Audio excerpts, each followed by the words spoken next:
Hindi niyo ako pinakinggan. Tinaboy niyo ako. Sana nakapagpaliwanag ako kung ano yung totoong nangyari sa akin. Pero pinagdamot niyo sa akin yun. Galit kayo ni Muki sa akin dahil sabihin lang niyo merong namamagitan sa amin ni Logan. Kahit wala.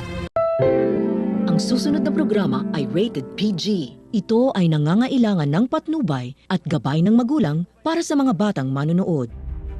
Painit na po ng painit ang mga eksena maging ang kaganapan na ating pagkatutukan at ating nga rin namang pagkasubaybayan dito lang sa ating pinagkakatutukan at pinagkakabangan tuwing hapon na Mami Dearest. Simula pa lang din naman kasi ito na ito nga rin naman kasing si Aling Ligaya ay maghihiganti na nga rin naman dito nga rin naman kay Olive dahil na rin sa malalaking kasalanang ginawa nga nito sa kanya ay wala nga rin namang kapatawaran ang lahat ng ito. At dito kukunin nga nitong si Aling Ligaya ang hustisya at nararapat nga rin naman sa paghihirap na dinanas niya sa mga kamay nga nitong si Olive para nga rin itago ang sekreto.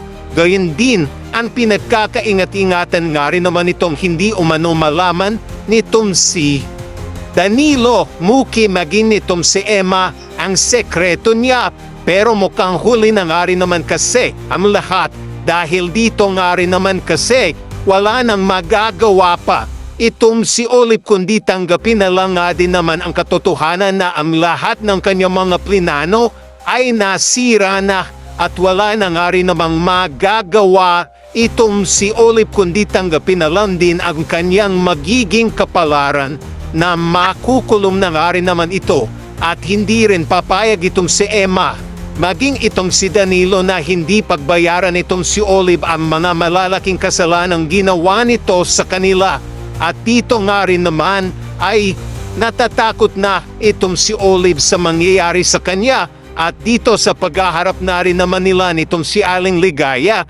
Dito'y sasabihin pa nga nitong si Aling Ligaya dito nga rin naman kay Olive na alam mo Olive, wala ka nang magagawa pa ngayon kahit mag-isip ka pa ng panibago mo na naman plano at kasamaan. Makukulong ka na ngayon dahil hinahanap ka ng mga kapulisan at doon ka na sa kulungan babagsak Olive. Dito na rin ba ano kaya ang mangyayari nga dito kay Olive? Tatanggapin na nga lang din ba nila ang katotohanang wala na nga rin naman siyang magagawa dito nga rin naman sa sitwasyon niya na ating pagkatutukan at ating nga rin niyang pagkakabangan.